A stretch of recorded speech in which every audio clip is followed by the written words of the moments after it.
श्री सद्गुरु महाराज की जय। श्री सद्गुरु महाराज की जय। श्री सद्गुरु महाराज की जय। अखंड मंडलाकारं व्याप्तं येन चराचरं तत्पदं दर्शितं येन तस्मै श्री गुरुवे नमः। गुरु बिनु ज्ञान न उपजे, गुरु बिनु मिले न भेव, गुरु बिनु संशय न मिटे। जय जय जय गुरुदेव। जय जय जय गुरुदेव। गुरुमूर्ति गति चंद्रमा, सेवक नयन चकोर, आठ पहर निरखत रहे गुरुमूर्ति की ओर। गुरुमूर्ति की ओर। श्री सद्गुरु महाराज की जय। अव्यक्त रूप में परमाराध्य संत सद्गुरु महाराज के पावन कमल चरणों में बारंबार नमन। तीर्थों को भी पावन करने वाले मंचासीन साधु समाज के श्री चरणों में कोटि सह नमन। आदरणीय सत्संग प्रेमी गुरुजनों, भक्तिमती माताओं एवं धर्मशीला बहनों, आप लोगों को सर्वविदित हो चुका है कि हर साल की भांति इस वर्ष भी विश्वकर्मा पूजा के उपलक्ष्य में हमारे आदरणीय उमेश बाबू के सुपुत्र मुकेश जी एवं घर परिवार के समस्त लोगों ने मिलजुल कर यह संत मत सत्संग का आयोजन किए हैं। इस संत मत सत्संग के द्वारा ज्ञान योग युक्त एकमात्र ईश्वर भक्ति का संदेश दिया जाता है, उपदेश दिया जाता है। प्रत्येक प्राणी मात्र को बोध कराया जाता है कि ज्ञान क्या है, योग क्या है, भक्ति क्या है, जीव क्या है, माया क्या है, ब्रह्म क्या है। इन सभी रहस्यमयी बातों का ज्ञान सत्संग के माध्यम से यह जो जीव अबोध बना हुआ है, सत्संग श्रवण करते करते एक दिन वह सुबोध और परम ज्ञानी हो जाता है। अभी संत स्तुति और गुरु वंदना से पाठ का शुभारंभ हुआ। हम लोगों ने अति ही मनोयोग पूर्वक भक्ति युक्त ढंग से पाठ का श्रवण किया। तत्पश्चात संत पलटू साहब के पदों को भी हम लोगों ने श्रवण किया कि नहीं मुख राम गाओगे तो आगे दुख बड़ा पाओगे। मतलब जब तक हम राम की भक्ति नहीं करेंगे दुखों से छुटकारा मिलने वाला नहीं है। तो पहले जानना पड़ेगा कि राम कौन, जिस राम की हमें भक्ति करनी है वह राम कौन। संत कबीर साहब बड़े उच्च कोटि के महापुरुष हो गए। वे राम के नाम का जप कर रहे थे, माला फेर रहे थे। इतने में कुछ तार्किक लोग आ गए उनके पास, जो तर्क वितर्क कुतर्क बहुत करते हैं। और आकर कहने लगे, बाबा आप किस राम के नाम की माला जपते हैं? बाबा आप किस राम के नाम की माला जपते हैं?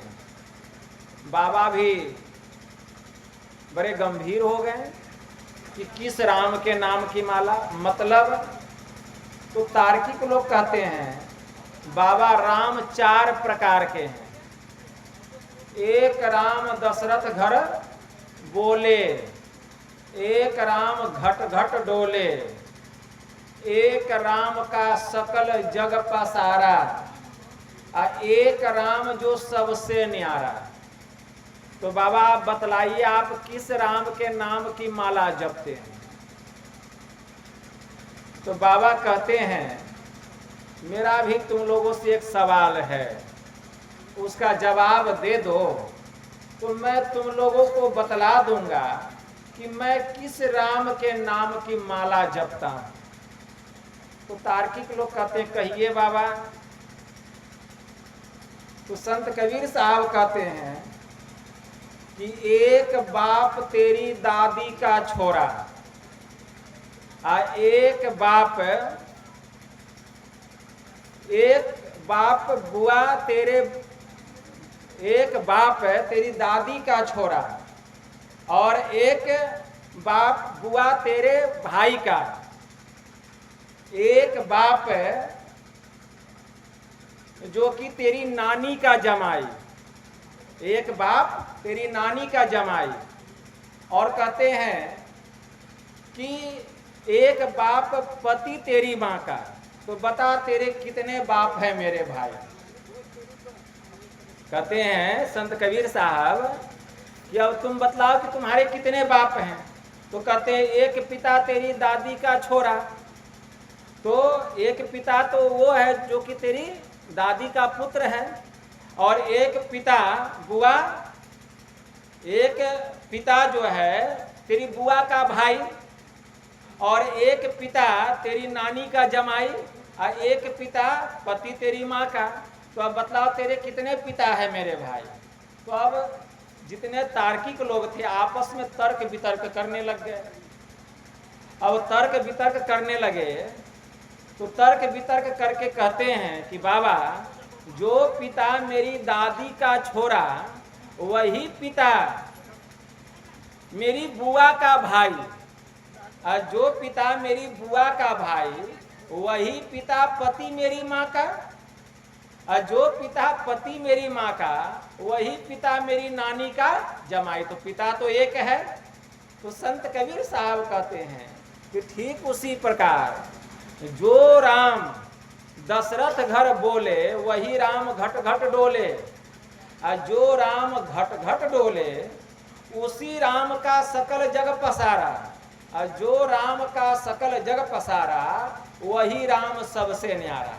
मतलब राम तो एक ही है, राम जो है वो एक ही है, उस एक राम को जानना पड़ेगा। तो वह जो एक राम है, वह जो एक परमात्मा है, वह जो एक ईश्वर है, वह ईश्वर कैसा है उसका ज्ञान पहले सत्संग में होता है। केनोपनिषद में एक बड़ा अच्छा मंत्र आया है, यह चेदी दत्त सत्यम अस्ति न चेदी हा वेदिन महति विनिष्टि भूतेषु भूतेषु विचित्य धीरा प्रत्यास्माद लोकाद मृता भवन्ति।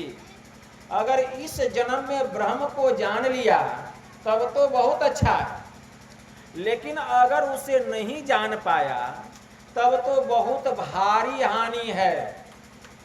बुद्धिमान लोग सर्वत्र प्राणियों में उसे उपलब्ध करके इस लोक से जाकर सदा के लिए अमर हो जाते हैं।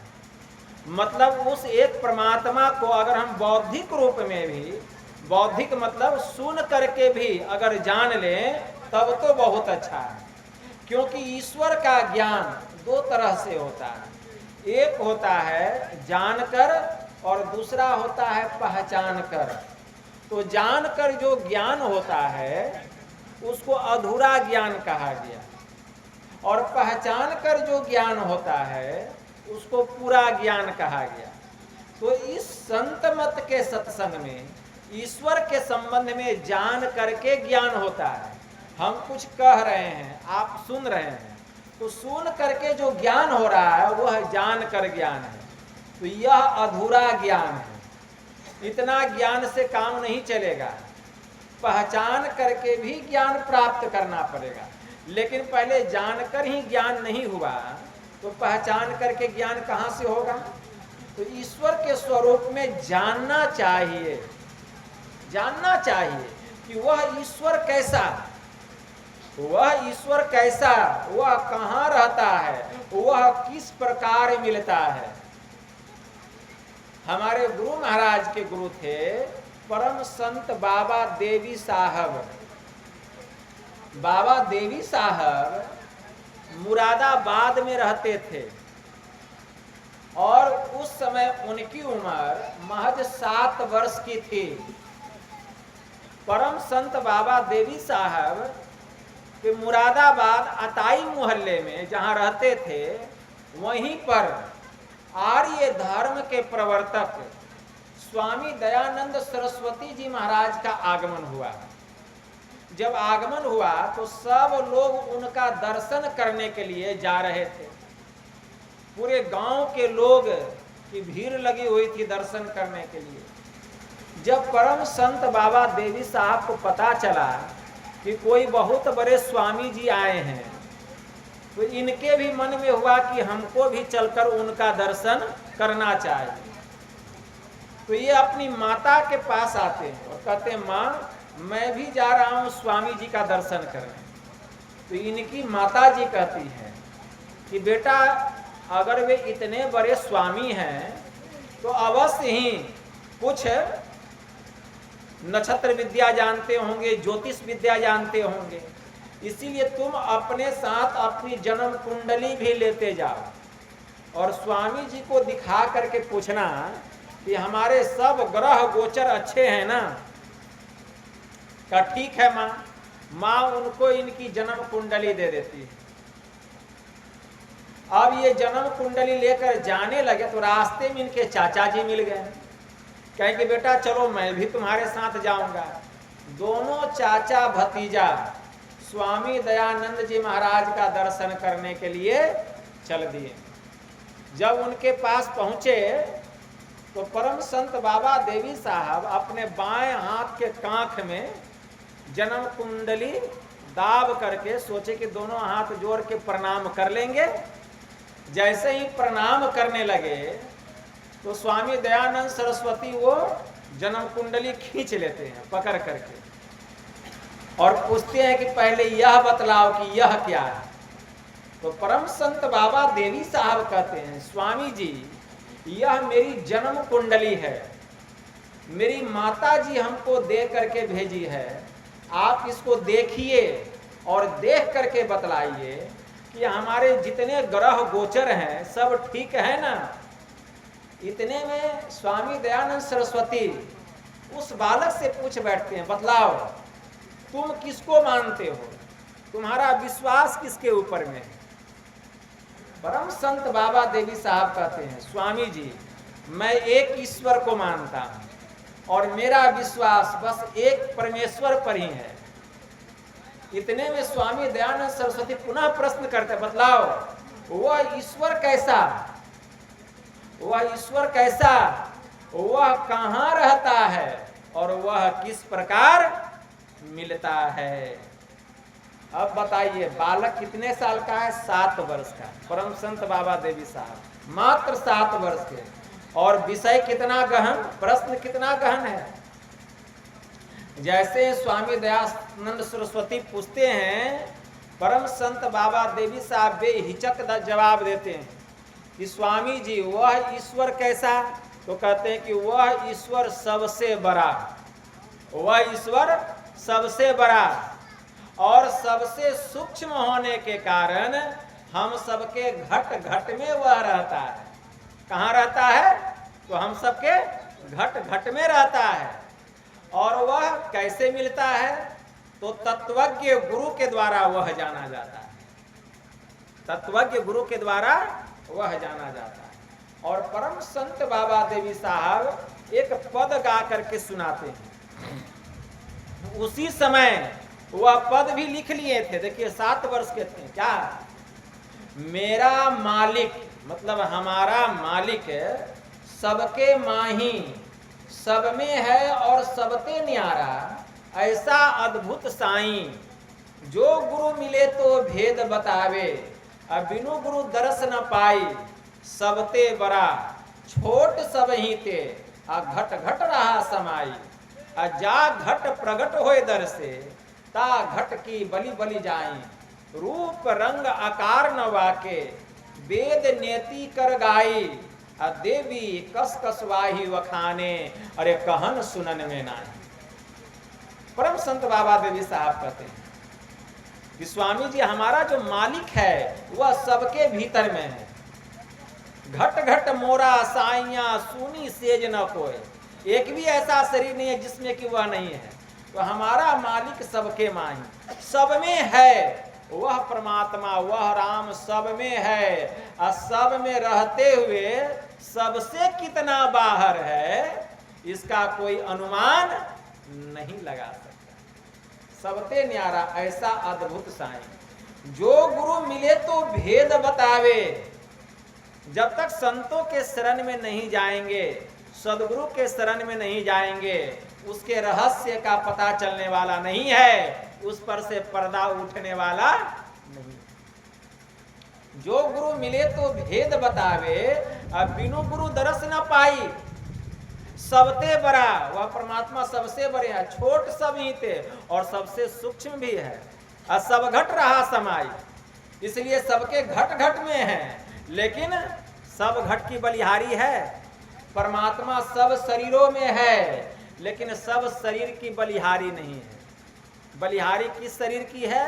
तो जा घट प्रगट होए दर से, ता घट की बलि बलि जाए।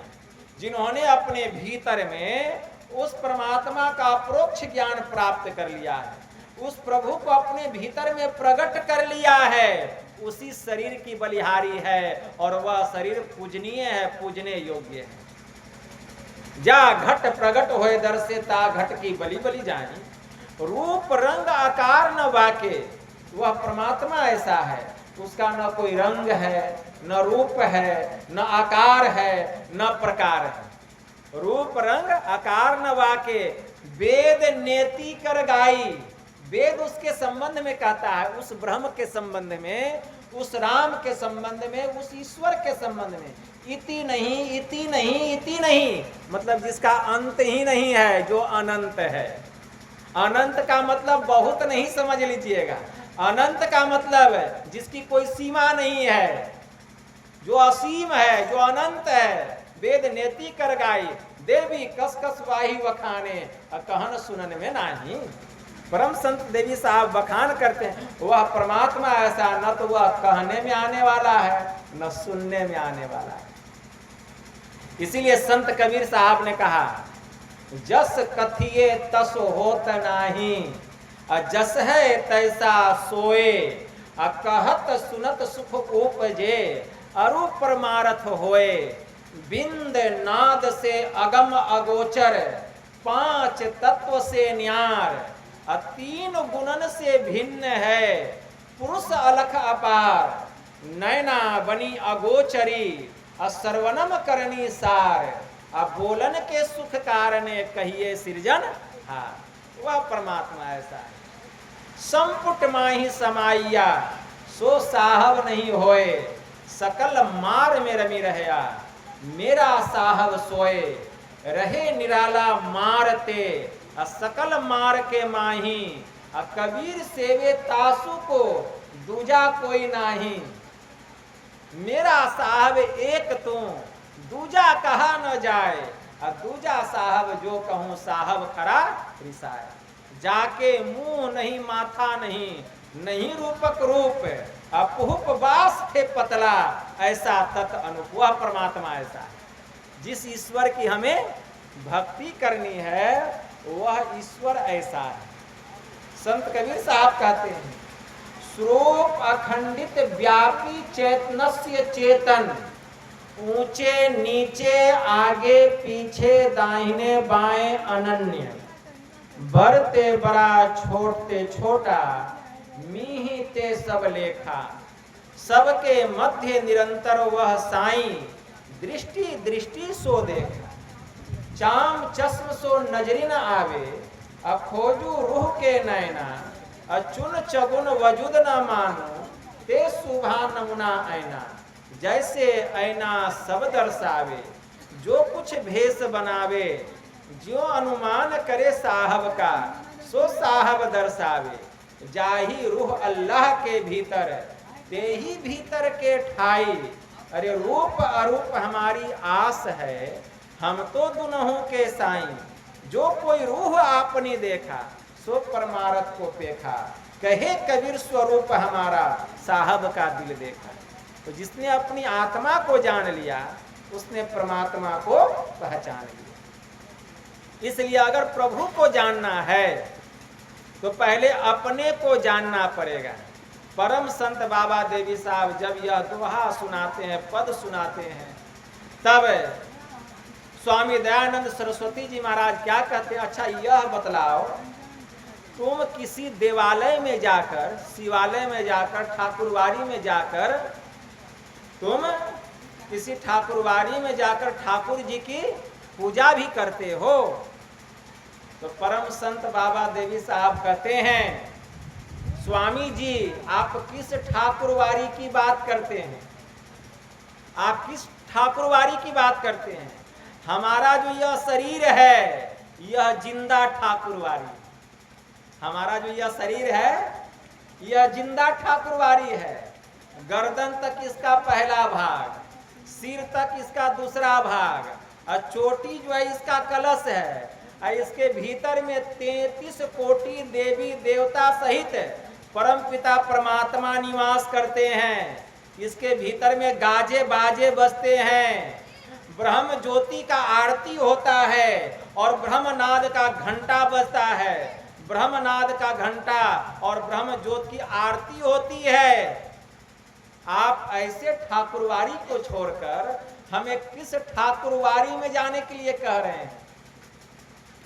कितना तीक्ष्ण ज्ञान था परम संत बाबा देवी साहब। उनका जन्म कुंडली दे देते हैं, कहते हैं कि लो ये तुम अपनी जन्म कुंडली और जाओ, तुम्हारे सब ग्रह गोचर अच्छे हैं। कोई जवाब ही नहीं है उनके पास, कोई जवाब ही नहीं। ऐसे उच्च कोटि के महापुरुष थे परम संत बाबा देवी साहब, जिन्होंने कि बतलाया कि वह ईश्वर कहाँ रहता है, वह ईश्वर कैसा है, वह ईश्वर कैसे मिलता है। तो पहले उस एक ईश्वर को जानने के पहले हमें अपने को जानना पड़ेगा कि मैं कौन हूँ, को मैं आया कहाँ से, कित जाना कित सार, को मम जननी और को मम पिता, या को कहिए विचार। तो अपना ज्ञान कैसे होगा? तो अपना ज्ञान प्राप्त करने के लिए पहले संतों के शरण में जाना पड़ेगा, संत सदगुरु के शरण में जाना पड़ेगा। इसलिए वेद भगवान उपदेश करते हैं। वेद में मंत्र आया है। मंत्र क्या आया है? ओम युक्तवाय सविता देवां सवर्यतो धिया दिवम बृहद ज्योतिः करिष्यतः सविता प्रसूवातितान। इस मंत्र के द्वारा वेद भगवान उपदेश करते हैं कि हे योगाभ्यास सीखने वाले मनुष्यों, सच्चे सदगुरु के द्वारा ही तुम योग का भेद जानकर तुम अपने भीतर की महान दिव्य ज्योतियां और दिव्य गुण युक्त अनाहत नाथ दोनों को प्राप्त करो। और वह संत सदगुरु जिनसे इस योग का भेद जानना चाहिए, इसके लिए निमित्त मतलब एकमात्र ईश्वर से इस प्रकार की स्तुति करो कि हे जगत प्रसव करता ईश्वर, आप ऐसे विद्वानों को, ऐसे संत सदगुरु को इस धराधाम पर भेजें जिनसे हम योग का भेद जानकर हम अपने भीतर की महान दिव्य ज्योतियां और दिव्य गुण युक्त अनाहत नाथ दोनों को प्राप्त करें और आप सुख स्वरूप परमात्मा को जान सकें। आपको पहचान सके। तो इसके लिए संत सदगुरु के शरण में जाना पड़ेगा। संतों के शरण में जाएंगे, वे हमें सदजुक्ति बतलाते हैं, ईश्वर की भक्ति करने की जुक्ति बतलाते हैं कि हम ईश्वर की भक्ति कैसे करेंगे। जब हम युक्ति को जान लेते हैं तब उस प्रभु को पाने के लिए हम अपने भीतर में अभ्यास करते हैं। अभ्यास करते हैं कि पहले अपना ज्ञान, वास्तव में मुझ में और ईश्वर में कोई अंतर नहीं है, हम में और परमात्मा में कोई अंतर नहीं है। संत क्राइस्ट ने कहा, संत क्राइस्ट ने कहा कि वह जो परमात्मा है, वह जो परमात्मा है वह एक है, वह एक है। गॉड इज वन, वह परमात्मा एक है। उसके बाद उन्होंने क्या कहा, God and I R one, मैं और मेरा मालिक, मेरा खुदा, मेरा ईश्वर दोनों एक है, दोनों में कोई अंतर नहीं है। यह ज्ञान कब होगा? जिस दिन अपना पहचान होगा। जिस दिन अपना पहचान हो जाएगा उस दिन यह भ्रम समाप्त हो जाएगा। वास्तव में मुझ में और ईश्वर में कोई अंतर है ही नहीं। बड़ा अच्छा मंत्र आया है कठोपनिषद में। यम ने नचिकेता से कहा, नायमात्मा प्रवचनेन लभ्यो न मेधया न बहुना श्रुतेन यमे वैस वृणुते तेन लभ्यस आत्मा विवृणुते तनुम स्वाम। यह जो आत्मा है, हम लोगों के भीतर में जो आत्मा है, वह नाना प्रकार के वेदाध्ययन के द्वारा ग्रहण होने योग्य नहीं है। नायमात्मा प्रवचनेन लभ्यो, यह जो आत्मा है नाना प्रकार के प्रवचन को सुन करके भी हम उसको ग्रहण नहीं कर सकते। न मेधया, यह जो आत्मा है बहुत अधिक धारणा शक्ति के द्वारा भी ग्रहण होने योग्य नहीं है। न बहुना श्रुतेन, यह जो आत्मा है बहुत अधिक श्रवण शक्ति के द्वारा भी ग्रहण होने योग्य नहीं है। तो फिर कैसे होगा? तो यम ने कहा नचिकेता से, यमे वैस वृणुते तेन लभ्यस आत्मा विवृणुते तनुम स्वाम। साधक जिस आत्मा का वर्ण करता है, उसी वर्ण किए हुए आत्मा से आत्मा अपने स्वरूप को प्रकाशित करता है, और इसी प्रकाशित आत्मा से ब्रह्म स्वरूप का ज्ञान होता है। वास्तव में आत्मा में और परमात्मा में कोई भेद है ही नहीं, दोनों एक हैं। इसलिए संत कबीर साहब ने कहा, जिसने अपनी रूह को देखा सो परमारथ को पेखा। रूह मतलब आत्मा, जिसने अपनी आत्मा को जान लिया वह परमात्मा को भी पहचान लिया। एक फकीर ने बड़ा अच्छा कहा, इबादत है किसी नासाद को, इबादत है किसी नासाद को फिर साद कर देना, इबादत है किसी बर्बाद को फिर आबाद कर देना। यही सीखा है सागर हमने मुर्शिद के कदम को छूकर। अब खुदा से हो अगर मिलना तो पता खुद का लगा लेना। तो जिस दिन खुद का ज्ञान हो जाएगा उसी दिन खुदा की पहचान हो जाएगी, इसमें किंचित मात्र भी कोई संदेह नहीं है। इसीलिए एक मुर्शिद ने बड़ा अच्छा कहा, अरे मिलने की आरजू है तो खुद को मिटा के देख, पर्दा नसीन घर है तो जरा पर्दे से आके देख, जिसको तू ढूंढता है मिलेगा तुझे यहीं, दरियाए इश्क में जरा गोता लगा के देख। मस्जिद खुदा का घर है यह कहते हैं शेख जी, अरे खुद ही खुदा का घर है, जरा खुदी को मिटा के देख। मुल्ला की बांग को सुनता है सामो शहर इमाम, अब बांगे इलाही हो रही, जरा गोसे में आके देख। अब कौओं से हंस बन रहे हैं सब मुर्शिद के पास में, अरे तालिबे दीदगर है तो जरा सजदे में आके देख। अब मिलने की आरजू है तो जरा खुद को मिटा के देख। खुद को मिटाओ खुदा मिलेंगे। यह कैसे होगा? यह साधन विशेष विधि के द्वारा होगा, योगिक क्रिया के द्वारा होगा। योगिक क्रिया के द्वारा हमारे परमराध्य कहने की कृपा किए, यही मानुष देह समैया में करो परमेश्वर में प्यार, कर्म धर्म को जला खाक कर देंगे तुमको तार। तह जाओ जहाँ प्रकट मिले, वे तब जानो है स्नेह। अरे स्नेह बिना नहीं भक्ति होती है, कर लो साचा में। स्थूल सूक्ष्म कारण महाकारण केवल यहू के पार, असुष्मन तिल हो पिलतन भीतर होंगे सबसे न्यार। ब्रह्म ज्योति ब्रह्म ध्वनि को धरी धरी ले चेतन आधार, तन में पिल पांचों तन पारा जा पाओ प्रभु सार। पांचों शरीरों को पार करना पड़ेगा। एक ही शरीर नहीं है। इस आंख से जो हम देख रहे हैं यह स्थूल शरीर है, यह मोटा शरीर है जो चमड़े के आंख से देख रहे हैं। इस स्थूल के भीतर में सूक्ष्म शरीर है जिसको लिंग शरीर कहा गया।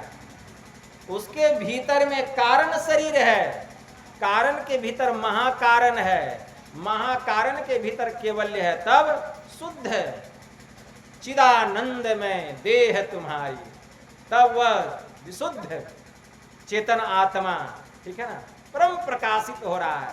साधना करते करते योगिक क्रिया के द्वारा जब जीवात्मा के ऊपर से ये सब आवरण उतर जाते हैं, तब जीव को अपने तई का ज्ञान होता है, मतलब अपने निज स्वरूप का ज्ञान होता है।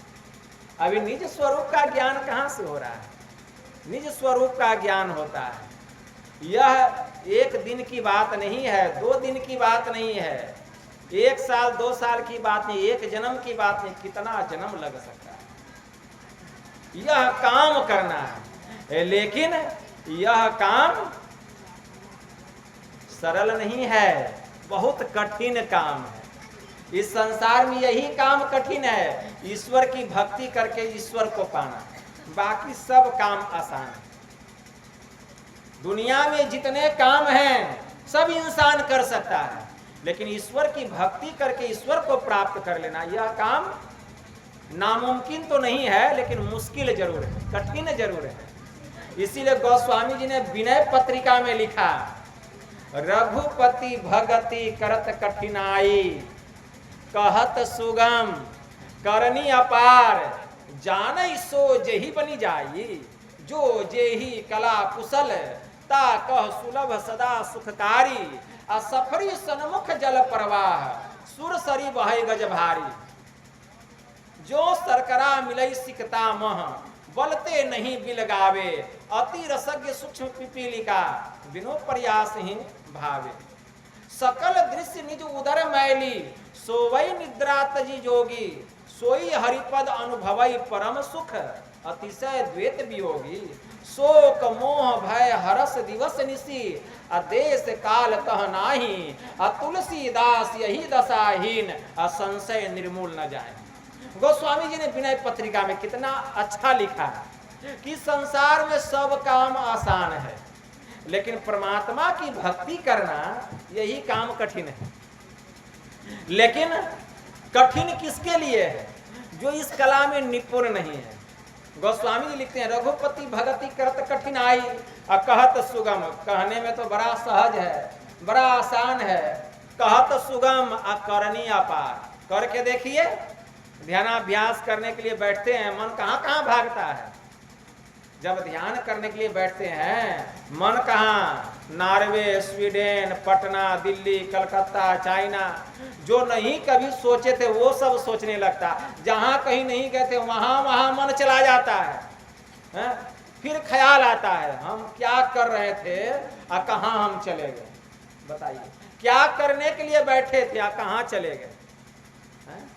तो कहने में तो बड़ा आसान है, लेकिन करने में कितना कठिन है। कहत सुगम करनी अपार, लेकिन जानई सो जेहि बनी जाई। गोस्वामी जी कहते हैं, जो संत सदगुरु से सदयुक्ति जान करके करते हैं, तो करते करते एक दिन उनकी बन जाती है। पता है ना, करते करते बन जाती है। मतलब झूठमुठ खेले सचमुच होए, झूठमुठ खेले सचमुच होए। अभी हम लोग झूठ मूठ खेल रहे हैं, एक दिन सचमुच होने लगेगा।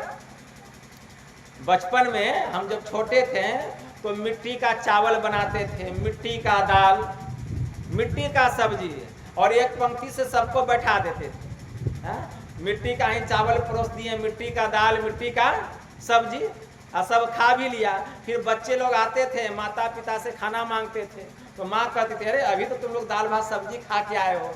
तो बच्चे लोग क्या कहते थे, वह तो नकली न था, वो लोग झूठ-मूठ का हम लोग खेल रहे थे। तो बस वही बात है, अभी हम लोग झूठ-मूठ का खेल रहे हैं। यह झूठ-मूठ का खेलते खेलते एक दिन सचमुच का होने लगेगा। मतलब झूठ-मूठ खेले सचमुच होए, और सचमुच खेले बिरला कोए, और जो कोई खेले मंचित लाए, तो होते होते होइए जाए, एक दिन हो जाएगा। तो गोस्वामी जी कहते हैं, कहत सुगम करनी अपार, जानई सो जेहि बनी जाई, जो जेहि कला कुशल, ता कह सुलभ सदा सुखकारी। जो जिस काम को करने में कुशल होता है, निपुण होता है, वह काम उसके लिए आसान होता है। जैसे कोई टेलर मास्टर है, वह कपड़ा काटने जानता है, सिलाई करने जानता है, तो उसके लिए यह काम आसान है। लेकिन जो यह काम नहीं जानता है, मशीन पर बैठा दीजिए, सिर में दर्द हो जाएगा, उसके लिए यह काम कठिन है। क्यों? वह इस काम में निपुण नहीं है। अगर वह भी सीखते सीखते निपुण हो जाएगा, तो फिर यह काम उसके लिए भी आसान हो जाएगा। उसी प्रकार अभी हम लोगों का ध्यान भजन कठिन लगता है। क्यों? क्योंकि निपुण नहीं है। करते करते जब होने लगेगा, जब मन इसमें रमन करने लगेगा, साधना में अभ्यस्त जब हो जाएंगे करते करते, तो फिर यह काम हमारे लिए आसान हो जाएगा। इसीलिए युकिको फ्यूजिता से जब पूछा गया कि तुमको संत मत की साधना कैसी लगी, तो युकिको फ्यूजिता ने क्या कहा, very easy and very hard. मतलब मानिए तो बहुत सरल और नहीं तो बहुत कठिन। ठीक है ना? कठिन किसके लिए? जो इस काम में निपुण नहीं है। जो इसमें निपुण हो जाएगा उसके लिए सरल है। वही गोस्वामी जी लिखते हैं कि जो जेहि कला कुशल ताकह सुलभ सदा सुखकारी, असफरी सन्मुख जल प्रवाह सुर सरी बही गज भारी। जब सावन भादो का महीना आता है, तो छोटी छोटी सफरी मछली होती है, वो धारा के विपरीत दिशा में गमन कर जाती है। मतलब भाठा से सिरा की ओर वो चढ़ाई करती है, मतलब धारा के विपरीत दिशा में। क्यों? वह इस क्रिया में निपुण है, कुशल है, प्रवीण है। कितना ही नदी का वेग, उसका फोर्स कितना भी प्रबल क्यों ना हो, लेकिन उस नदी में रहने वाली जो छोटी छोटी सफरी मछली है, उसके विपरीत दिशा में चली जाती है। क्यों? इस कला में निपुण है। लेकिन उसी बीच रास्ते में अगर एक विशाल हाथी गजराज खड़ा हो जाए, तो नदी का जो वेग है, जो धार है, नदी वह जो हाथी है उसको भसाते हुए, बहाते हुए कहाँ लेके चला जाए, कहना मुश्किल है। क्यों? हाथी इस कला में निपुण नहीं है, तो उसके लिए यह काम कठिन है। लेकिन सफरी मछली जो उसमें रहती है, उसके लिए यह काम कठिन नहीं है। तो जो जेहि कला कुशल ताकह सुलभ सदा सुखकारी, असफरी सन्मुख जल प्रवाह सुर सरी बही गज भारी। फिर कहते हैं, सकल दृश्य निज उदर मैली, असोवई निद्रा तजी जोगी। कहते हैं, सकल दृश्य निज उदर मैली, सोवई निद्रा तजी जोगी, असोई हरिपद अनुभवई परम सुख, अतिशय द्वैत वियोगी। उसी प्रकार जो संत होते हैं, जो जोगी होते हैं, वे जब सोते हैं तो नींद को त्याग करके सोते हैं, और सभी प्रकार के दृश्य को अपने भीतर में देख लेते हैं। वे परमात्मा पद को प्राप्त किए हुए होते हैं, वे अनुभवी होते हैं, अनुभव ज्ञान को प्राप्त किए हुए। वे सभी प्रकार के द्वैत और प्रपंच से रहित होते हैं। सोई हरिपद अनुभवई परम सुख, अतिशय द्वैत वियोगी। ऐसे वे संत होते हैं। उनकी पहुंच कहाँ तक होती है? ऐसे जो महापुरुष होते हैं, जिनके शरण में जाकर हमें सदयुक्ति जान करके ईश्वर की भक्ति करनी है, वे महापुरुष की पहुंच कहाँ तक होती है? तो गोस्वामी जी लिखते हैं, शोक मोह भय हरस दिवस निशी, देश काल तह नाही, तुलसीदास यही दशाहीन, संशय निर्मूल न जाए। मतलब जहाँ किसी प्रकार का शोक नहीं है, जहाँ किसी प्रकार का मोह नहीं है, अज्ञानता नहीं है, जहाँ किसी प्रकार की अज्ञानता नहीं है, जहाँ किसी प्रकार का डर नहीं है, जहाँ न दिन है न रात है, न हर्ष है न विषाद है, न वहाँ काल है, न वहां मृत्यु है, ठीक है ना। जो इस दशा को प्राप्त कर लेते हैं, उस अवस्था को प्राप्त कर लेते हैं, उनके जितने भी संशय हैं सबका निर्मूल हो जाता है, ठीक है ना। वह स्थान कैसा है? संत कबीर साहब ने कहा, कहता हूं उस देश की बतिया जहां न होत दिन रतिया, नहीं रवि चंद्र और तारे, नहीं उजियार अंधियारा, नहीं तहाँ पवन और पानी, गए वो देश जिन जानी, नहीं तहाँ धरनी आकाशा, करे कोई संत वहां बासा, उहाँ गम काल को नाही, तहवा नहीं धूप और छाही, सो हंगम नाद उहाँ नहीं भाई, न बाजे शंख सहनाई, नी अक्षर जाप तह जापे, आ उठत धुन सुन से आपे, मंदिर में दीप बहुबारी, आ नयन बिनु भई अंधियारी, आ कबीरा देश है न्यारा, आ लखे कोई राम का प्यारा। वह ऐसा स्थान है, उसको अगम लोक कहा गया। जो उस स्थान में चले जाते हैं सभी प्रकार के दुखों से मुक्ति मिल जाती है, जीव को छुटकारा मिल जाता है। लेकिन यह काम सरल नहीं है, बहुत कठिन है। क्या हो जाता है पीछे में काट। यह जो काम है यह काम कठिन है, लेकिन नामुमकिन नहीं। यही काम करने के लिए हम लोगों को यह मनुष्य का शरीर मिला है। यह मनुष्य का जो शरीर है यह कर्म जोनि है। यह मनुष्य का शरीर कर्म जोनि है। कुत्ता का शरीर कर्म जोनि नहीं है, गधा का शरीर कर्म जोनि नहीं है, देवी देवताओं का शरीर कर्म जोनि नहीं है। 84 लाख प्रकार की योनियां हैं और 84 लाख प्रकार की योनियों में केवल मनुष्य का एक शरीर ही कर्म जोनि है। बाकी 83,99,999 यह भोग जोनियां है। वह भोग जोनि है। केवल यह मनुष्य का शरीर यही कर्म जोनि है। यह मनुष्य का शरीर, बाकी तो सब भोग जोनि है। यह मनुष्य का शरीर मिला है किस लिए? एक ईश्वर की भक्ति करने के लिए। हमारे परमाराध्य संत सदगुरु महर्षि में ही परमहंस जी महाराज को 3 जुलाई 1904 ईस्वी को इनकी फारसी की परीक्षा थी। गुरु महाराज फारसी बहुत अच्छा लिखते थे, पढ़ते थे, जानते थे। फारसी की परीक्षा दे करके आए। 4 जुलाई को इनकी अंग्रेजी की परीक्षा थी। गुरु महाराज अंग्रेजी के स्टूडेंट थे, बहुत अच्छा अंग्रेजी लिखते थे, बोलते थे। अंग्रेजी का प्रश्न पत्र आया, उस समय प्रबल वैराग्य था। इनका चेहरा देख करके ऐसा लगता था एकदम उदास, लगता है संसार का सुख जो है आग के समान इनको लग रहा है। गुरु महाराज जब परीक्षा भवन में गए परीक्षा देने के लिए, तो अंग्रेजी का प्रश्न पत्र आया। उस प्रश्न पत्र का जो पहला क्वेश्चन था सो इस प्रकार था, quote from memory the poem builders and explain it in your on English.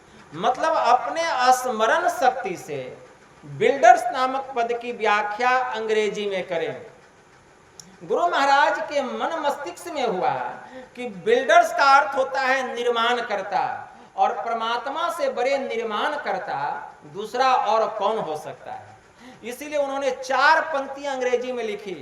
For the structure that we raise, time is with materials filled, our todays and yesterdays are the blocks with which we build. अर्थात हमारा जीवन मंदिर सुकर्म और कुकर्म रूपी ईंटों से नित्य प्रतिदिन बनता है और बिगड़ता है। जो जैसा कर्म करता है उसका जीवन ठीक वैसा ही बन जाता है। इसीलिए समय की सदुपयोगिता ईश्वर की भक्ति में है। इसीलिए ईश्वर की भक्ति रूपी श्रेष्ठ ईंटों से हमें अपने जीवन रूपी छत की दीवार का निर्माण करना चाहिए। और अंत में हमारे परमाराध्य ने मानस की यह चौपाई लिखी, देह धरी कर यही फल भाई, आ भजिए राम सब काम बिहाई। यह हम लोगों को मनुष्य का शरीर मिला है। सभी प्रकार की कामनाओं से अपने मन को हटाकर एक ईश्वर की भक्ति करनी चाहिए। इसी के लिए यह मनुष्य का शरीर मिला है, एक ईश्वर की भक्ति करने के लिए। इसीलिए यह मनुष्य का शरीर व्यर्थ में ही अपना जीवन बर्बाद नहीं करे। कितना जीवन तो बर्बाद हो गया, अब थोड़ा सा बचा हुआ है और इसको भी बर्बाद कर देंगे तो फिर पछताना पड़ेगा। भगवान श्री राम ने क्या कहा, सो परत्र दुख पावई असिर धुनि धुनि पछताई, काल ही कर्म ही ईश्वर ही मिथ्या दोष लगाई। फिर हम व्यर्थ ही कभी काल को, कभी कर्म को, कभी ईश्वर को दोष लगाएंगे। इसलिए संत कबीर साहब ने कहा यह मनुष्य का शरीर मिला है किस लिए, तो कहते हैं सुकिरत करी ले नाम सुमर ले। गुरु महाराज अपना जब देह का परित्याग किया स्थूल देह, उनके मुंह से अंतिम शब्द यही निकला था, क्या, सुकिरत करी ले नाम सुमर ले, को जाने कल की जगत में खबर नहीं पल की। झूठ कपट करी माया जोरी ने, एक तो झूठ भी बोल रहे हैं, छल कपट भी, तो झूठ कपट करी माया जोरी न, बात करे छल की, अब पाप की पोट धरे सिर ऊपर, किस विधि होवे हल्की।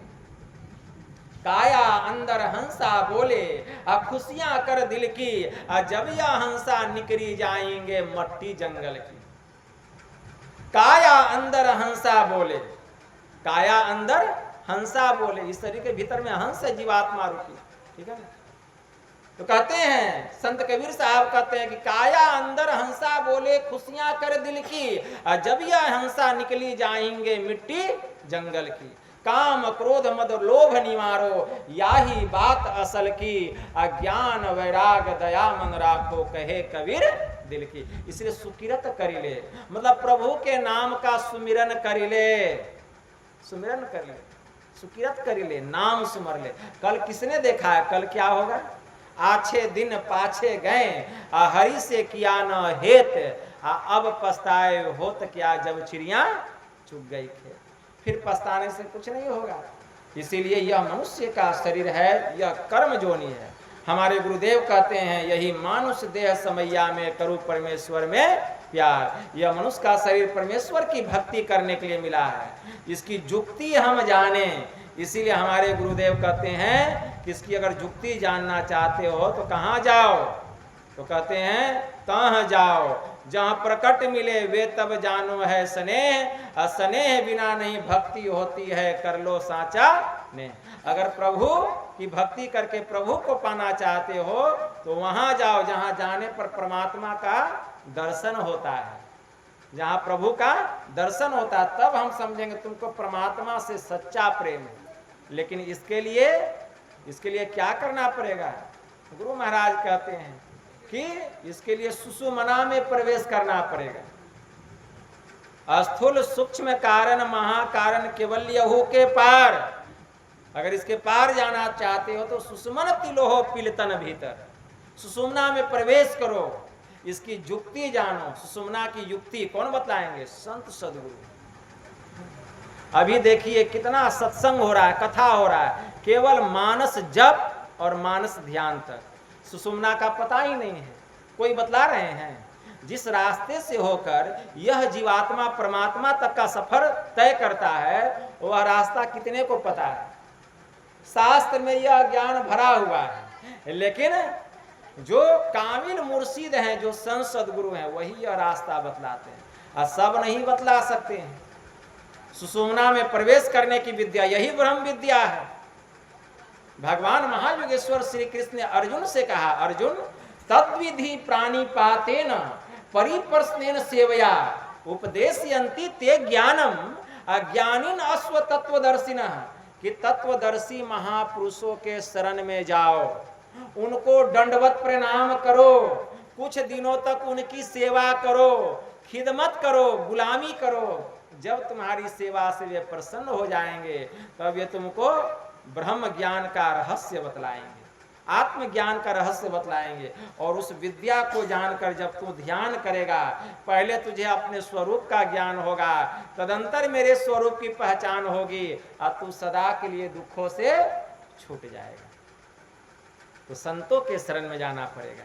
हमारे गुरु महाराज कहने की कृपा किए, नोकते सफेद सनमुख झलके झलाझली, अरे सहरग में नजर थिर कर तज मन की चंचली, संतों ने कही राह यही, शांति की असली, अशांति को तू जो चाहता तो तज और जो नकली। यह जानता कोई राज दो, और गुरु की शरण जो ली, इनके सिवा न आन जो मदमान चलन ली। अति दीन हो के जिसने सत्संग सुमति ली, अपने को सोई में ही गुरु शरण में कर ली। वही गुरु के शरण में समर्पित हुआ। तो यह जुक्ति जानना पड़ेगा, सुषुम्ना में हम कैसे प्रवेश करेंगे, उसकी विद्या क्या है। इसके लिए दृष्टि की दोनों धारों को एक करना पड़ेगा। कहाँ एक करना पड़ेगा, यह गुरु बतलाते हैं। इसलिए इस रहस्य को जानना चाहिए। अगर कोई इस संसार में एक पैर पे खड़ा होकर के 1000 वर्ष तक तप कर रहा है, और कोई अगर क्षण भर भी उस सुषुम्ना में प्रवेश कर जाता है, तो क्षण भर का तुलना जो है वह 1000 वर्ष का तप नहीं कर सकता है। भगवान कृष्ण ने स्वयं कहा, तपेद वर्ष सहस्त्राणि एक पाद स्थितो नरः, एकस्य ध्यान योगस्य कलाम नारहंति षोडशीम। अगर कोई एक पैर पर खड़ा होकर 1000 वर्ष तक तप करता है, उसका जो फल है वह सुषुम्ना ध्यान के 16वें अंश में से 1 अंश के बराबर भी नहीं। ब्रह्म हत्या सहस्त्राणि भ्रूण हत्या 100 च एतानि ध्यान योगस्य दहत्य अग्निरिवेंधनम। 1000 ब्रह्म हत्या और सैकड़ों भ्रूण हत्या जैसा महापापी कोई महापाप किया हो, तो यह जो ध्यान योग है, जैसे जलावन, जैसे घास का पहाड़ लगा हुआ है, सूखा हुआ घास का पहाड़ लगा हुआ है, उसमें एक चिंगारी लगने की देर है, उसको राख होने में देर नहीं लगेगा। उसी प्रकार 1000 ब्रह्म हत्या, सैकड़ों भ्रूण हत्या जैसे महापापों को यह ध्यान योग जला करके राख कर देता है। जैसे कि हल्की सी चिंगारी कई मन सूखे घास को जला करके राख कर देती है, वैसे ही यह ध्यान योग उस पाप को जला करके राख कर देता है, साफ कर देता है। लेकिन उस सुषुम्ना में प्रवेश करना पड़ेगा। भगवान महायोगेश्वर श्री कृष्ण उत्तर गीता में कहते हैं, मुहूर्तमपि योग गच्छे ना सागरे मनसा सह सर्वम तरति पापानम तस्य जन्म शतार्जितम। अगर एक मुहूर्त के लिए, एक क्षण के लिए भी जो मन सहित नासाग्र में जाकर के ठहरता है, या नासाग्र में कुछ काल के लिए भी अपने मन को रोक करके रखता है, तो सैकड़ों जन्मों का जो किया हुआ पाप है वह साफ हो जाता है। इसलिए ध्यान बिंदु उपनिषद में मंत्र आया, यदि शैल समंग पापंग विस्तीर्णं बहुयोजनम भिद्यते ध्यान योगेन नान्यो भेदः कदाचन। अगर पहाड़ के समान फैला हुआ कई कोस तक, कई योजन तक पाप हो, तो ध्यान योग से उस पाप का नाश होता है। ध्यान योग के अलावा पापों का नाश करने वाला आज तक न कोई दूसरा उपाय हुआ था, न हुआ है, और न भविष्य में होने वाला है, एकमात्र ध्यान योग। लेकिन हम ध्यान ही नहीं करेंगे, गप मारेंगे, 4 आदमी मिल करके गप मारेंगे, 4 महिला मिल करके गप मारेगी, लेकिन ध्यान नहीं करेगी, इसकी निंदा उसकी शिकायत, इससे क्या होगा? हम अपना जीवन बर्बाद कर रहे हैं, पता नहीं यह शरीर का कोई ठिकाना नहीं, कब शरीर छूट जाएगा कहाँ नहीं जा सकता है। गुरु नानक देव जी महाराज ने कहा, अरे नहीं ऐसो जन्म बारंबार, का जाने कछु पुण्य प्रगटियो तेरो मानुष अवतार। घटत छिन छिन अब बढ़त पल पल, जात न लागत बार, अब वृक्ष से फल टूटी पड़ी है, अंत न लागत डार। पता नहीं कब शरीर छूट जाएगा, कहाँ नहीं जा सकता है। इसीलिए यह काम कर लीजिए तत्क्षण, इस काम में विलंब नहीं कीजिए। तुलसी विलंब न कीजिए, भजिए राम सुजान, जगत मजदूरी देते है क्यों राखे भगवान। हम संसार के लोगों के यहाँ मजदूरी करते हैं, तो हमको कुछ पैसा देते हैं, अब परमात्मा का यह मजदूरी करेंगे ध्यान सत्संग, तो वे हमें मजदूरी नहीं देंगे, वे भी मजदूरी देंगे। इसीलिए तुलसी विलंब न कीजिए, भजिए राम सुजान, जगत मजदूरी देता है क्यों राखे भगवान। परमात्मा आपको ऐसे ही रखेंगे। इसीलिए परम भक्ति माता सहजो बाई कहती है, सहजो भज हरि नाम को, सहजो भज हरि नाम को, तजो जगत सुने हैं। अपनों तो कोई है नहीं, अपनी सगी न देह। अरे यह देह ही अपना नहीं है तो सामने में माँ है कि बाप है कि भाई है कि बहन है कि पति है कि पत्नी है कि बेटा है कि बेटी है, वो कैसे अपना हो गया जब यह शरीर ही अपना नहीं है। जिस शरीर के भीतर में यह जीव रहता है, जब यही अपना नहीं है तो और कोई कैसे मेरा अपना हो सकता है। यह ज्ञान इस सत्संग में होता है। इसीलिए परम भक्ति ने सहजो बाई कहती है, सहजो भज हरि नाम को, तजो जगत सुने। इस संसार से नेह को त्यागो, अपनों तो कोई है नहीं, अपनी सगी न देह। यही कही गुरुदेव जो, यही पुकारे संत, सहजो तज या जगत को तो ही तजेगा अंत। अगर आज इस संसार का हम त्याग नहीं करेंगे, एक दिन संसार ही लात मार देगा। इसीलिए एक फकीर ने कहा, ठीक है ना, एक फकीर ने बड़ा अच्छा कहा। क्या कहा कि यह दुनिया तो है मतलब का यार, यह दुनिया तो है मतलब का यार, जब तक पैसा रहा गांठ में, ताको सबसे है प्यार, गांठ भया खाली फिर कौन किसी का यार। यह दुनिया तो है मतलब का यार, कोई किसी का नहीं है। जब तक आपके पास कुछ है, माल है, तब तक सब आपके रहेंगे। जैसे माल खत्म, सबसे रिश्ता खत्म। इसीलिए अगर कोई अपना है तो एक परमात्मा, उस एक ईश्वर की भक्ति करनी चाहिए। इसी के लिए हम लोगों को यह मनुष्य का शरीर मिला है, इसमें विलंब नहीं करना चाहिए। इसीलिए सहजो बाई कह रही है, पानी का सा बुद बुदा यह तन ऐसा होए, अब पीव मिलन को ठानिए रहिए न परिसोए, रहिए न परिसोए बहुरी न मनुखा देही। अरे आपन ही में खोज मिले तब राम सनेही, हरि को भूले जो फिरे सहजो जीवन छाड़, असुखिया तब ही होवेगा जब सुमिरेगा करतार।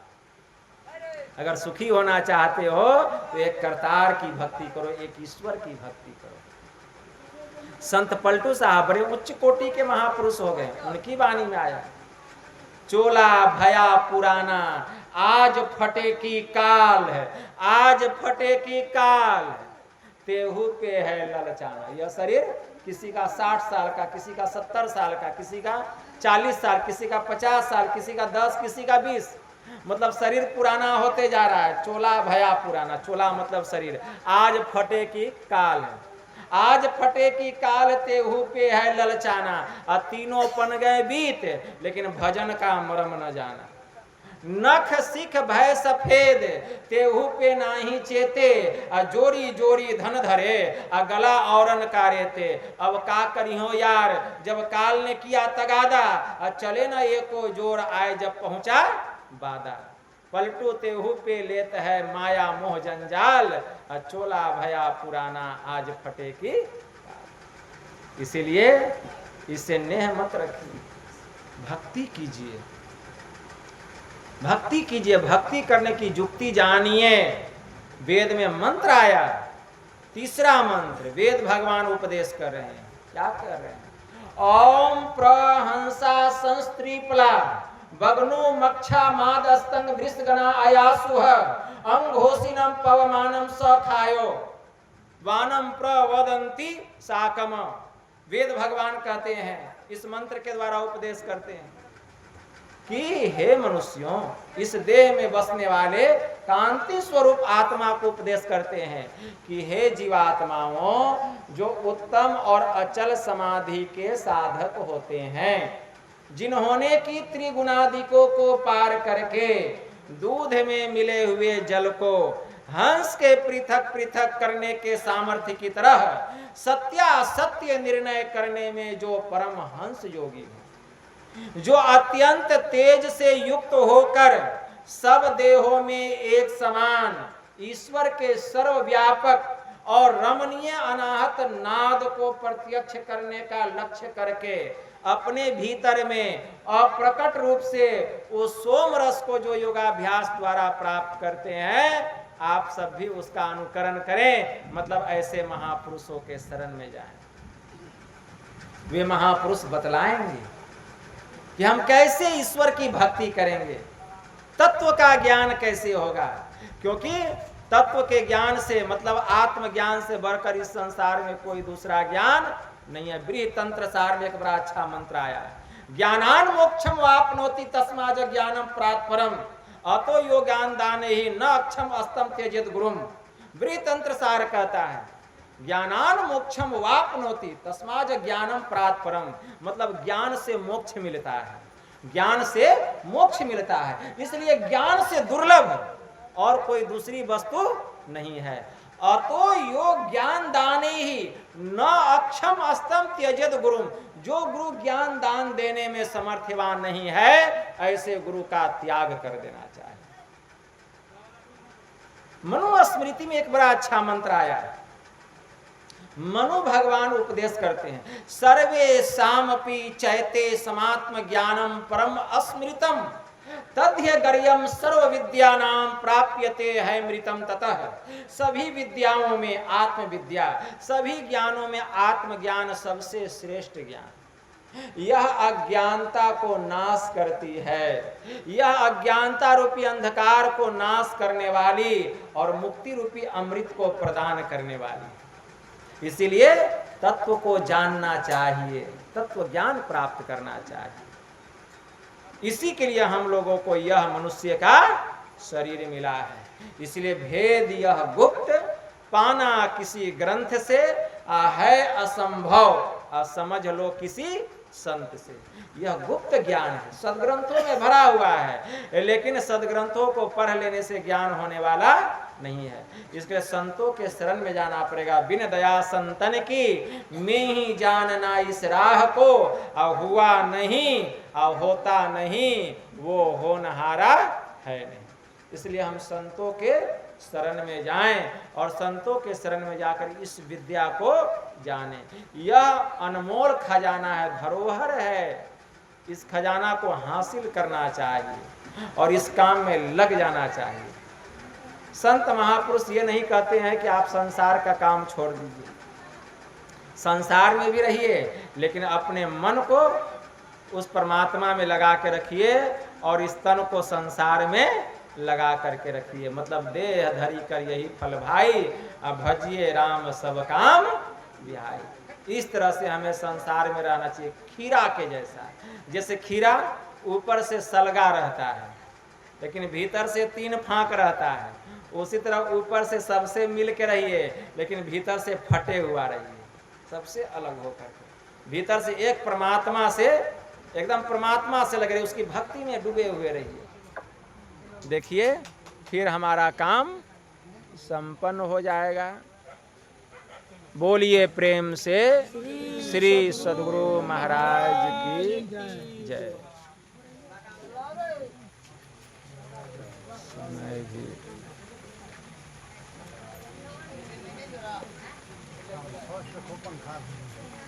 अब समय भी ज़्यादा हो गया है, ख़त्म ही कर देते हैं। हाँ ख़त्म कर देते हैं। और ऐसे प्रवचन भी 1 घंटा से ऊपर हो गया।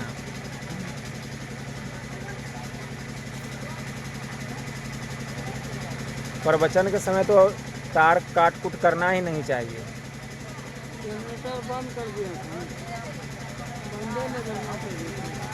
नहीं, ये तार जो टूट जाता है ना तो फिर दिक्कत होती है प्रवचन करने में। अरे 1 घंटा प्रवचन होता है, चलने देता है जनरेटर पर, क्या होता है।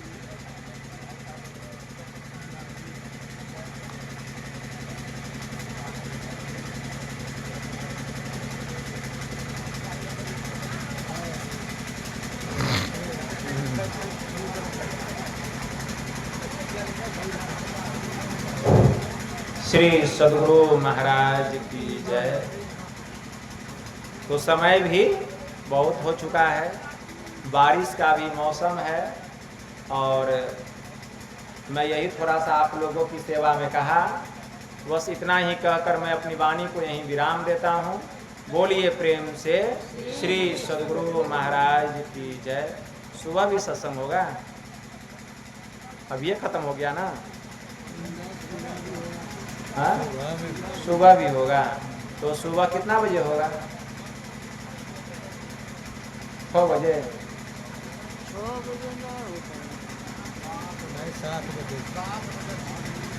7 बजे तो बहुत लेट हो जाएगा। 6:30 बजे ठीक है। हाँ, कल सुबह 6:30 बजे से प्रातःकालीन स्तुति से सत्संग प्रारंभ होगा।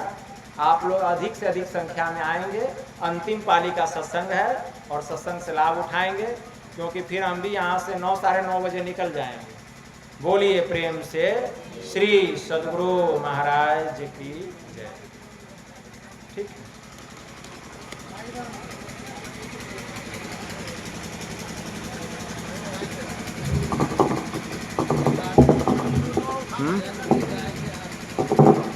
आरती कीजिए आप। हाँ, आरती कीजिए।